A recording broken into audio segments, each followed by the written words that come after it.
Well, I'm here live at the Clapham Grand. Jim, it's an absolute pleasure to see you here. I had no idea about your early career. Tell us a bit more about that. I used to do magic. I did a magic act, a comedy magic act for about 30 years. And I went to a circus course in New York in the 70s, and I was a juggler, tightrope walker, unicyclist once upon a time. It was a big tightrope, I must admit.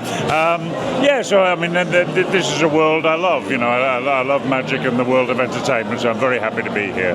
Fantastic. And you talk about, you've seen some fantastic acts already tonight. How on earth are you going to decide between the different acts?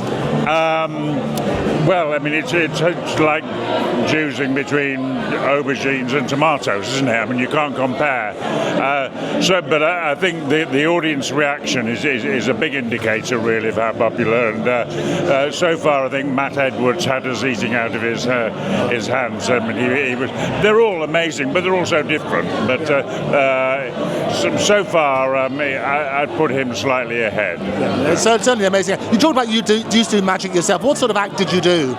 It was a stage act. I was a pretty terrible magician, without patting myself too much on the back, it was funny. You know, a lot went wrong, but it was funny. Sort of Tommy Cooper style. Not really. No. No, I don't want to describe it. It was funny. But do you still keep your hand in? No, really. I mean, I've got a few close-up tricks that when my daughter has children, the grandchildren will suffer terribly with a few tricks that I've kept behind. But most of them have been put up in the attic, I have to say. Well, you've had an amazing career. Have you ever played a magician on screen?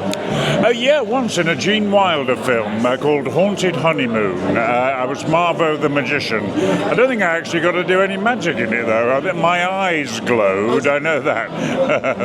But that's the only time. Yeah. Fantastic. And if you were to a magician's role now, what sort of magician would you do and what sort of trick? It would have to be comic. I mean, I think, something humorous. Fantastic. And you obviously have a magic family as well in terms of real stars. I went to go and see the recent thing at the Palladium. Hello, Dolly. Yes. With Imelda Staunton, my lovely wife of 41 years. Yeah. So what's the secret? I mean, showbiz is notorious for marriages and relationships that don't work. What's the secret of your marriage? I think it helps if you love each other. You know, that's a basic, I would say, really, and respect each other. I think, love and respect. Love and respect is a great thing. And a sense of humour helps. You've got to have a fantastic sense of humour. Yeah. I loved Hello, Dolly. Absolutely brilliant. Brilliant. How many times did you see it? I saw it 4 times. Off the scale, I thought it was a great night out, and Imelda was magical. Yeah, absolutely magical. And it was great to have our Andy Nyman, who's a member of the Magic Circle. Yeah, of course. Yeah, he was great, wasn't he? Horace van der Gelder. Yeah, they were a great couple together. He's a knockout magician, Andy, isn't he? Yeah. Really good. Well, we were talking to Derren earlier. He advises Derren on that sort of side. Right. And just in such a rich career, what has been your highlight? Well, I mean, Downton Abbey has obviously been the major success. I mean, nobody could have imagined how big a success it would be, but the highlight has been loving every job I've done, really. I mean, from fringe theatre to films to television, whatever I've done, I've been lucky enough to really enjoy it. And the biggest regret? The biggest regret? I have no regrets. None at all. No, I think it's a waste of time regretting things. You make mistakes, sure, but you learn from the mistakes. You've got to be brave, you've got to make mistakes, that's fine. And you're such an inspirational character. There'll be people here who long for a career like yours. Those who are starting out in the profession, what advice would you give them? You've got to love it. You know, you don't do it for the money, don't do it for the fame, don't get sucked into any of that. You've got to love it. And if you love it and you work at it, you work hard at it, then you'll have a great time. It's you just go to work and laugh all day long, and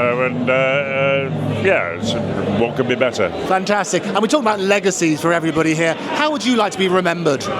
Oh, I mean, I'd like to be remembered as a good husband and a good dad and a keen gardener. A keen gardener. How's your garden this time of year? Yeah, it's pretty good at this time of year. Yeah, I mean, the wet spring, I'm boring people to death now. I can tell. I can tell they're going mad. Yeah. No, we love our garden, and we love every season in it. So It's good. And finally, the best gardening tip then? Best go. Never be afraid to change things. If something doesn't work, change it, move it, shift it, plant something else. Brilliant, great advice, Jim. A real pleasure. Thank you so much. Thank you. Okay, lovely. Thank you.